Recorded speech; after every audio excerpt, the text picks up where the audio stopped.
ഇതിൻ്റെ ജലകന്യക എന്ന് പറയും.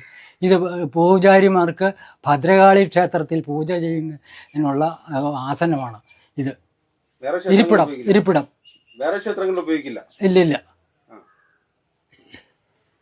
ഇത് ആവണിപ്പലയാണ്. ഇത് ആവണിപ്പലയാണ്. ഇതും പൂജാരിമാർക്ക് ഏത് ക്ഷേത്രത്തിലും ചെയ്യാം. വിഷ്ണു ക്ഷേത്രത്തിലും ശൈവ ക്ഷേത്രത്തിലും ഒക്കെ ഇതുകൊണ്ട് ഇരുന്ന് പൂജ ചെയ്യാം. അതിന് വേണ്ടി അമ്പലങ്ങളിലേക്ക് വേണ്ടി മാത്രം പണിതേക്കുന്ന. അതെ അതെ.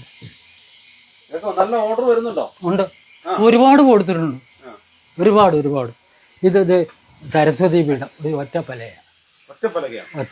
ഇത് രാമായണമൊക്കെ വായിക്കുന്ന മോനെ കണ്ടോ, ഒറ്റപ്പലയായത് കണ്ടോ.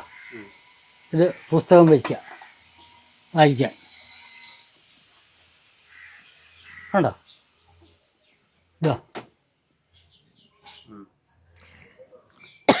ഇതും ഒറ്റപ്പലയാണ്. ജോയിന്റ് ഇല്ല.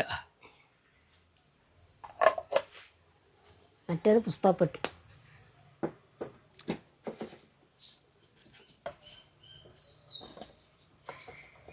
ഇതുണ്ടോ ഒറ്റപ്പല. ഇത് ജോയിന്റ് അല്ല. അതിന് കൃത്രിമമുണ്ട്. പണി കൃത്രിമമുണ്ട്.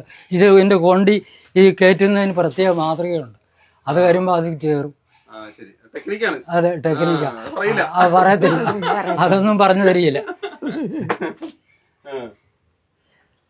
അമ്മയ്ക്ക് പറഞ്ഞു കൊടുക്കൂ ഇതൊക്കെ? ഇല്ലേ, പറഞ്ഞു തരത്തില്ല? ഇല്ല. അത് കൊള്ളാലോ. എനിക്ക് പറഞ്ഞു തരത്തില്ല.